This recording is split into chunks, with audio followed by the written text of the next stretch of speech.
Pevačica Lepa Lukić je umalo doživjela infarkt. Za nju je učešće u realitiju Parovi postalo previše rizično.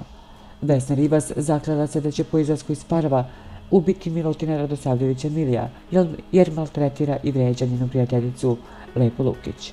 Žestoka svađa nastala je na roditeljskom sastanku u vili, kada je Milutin Radosavljević Mili ponovo napao kraljicu narodne muzike.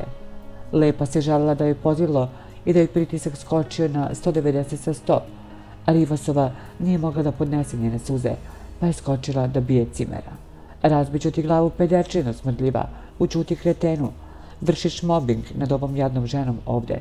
Kunem ti se, ubiću te, jesi li me čuo?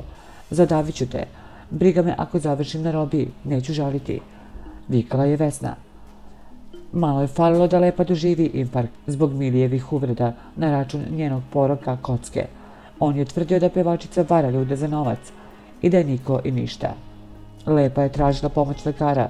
Joj, dobit ću infarkt, pa on će me ubiti ovde, žalila se pevačica nakon posete lekaru.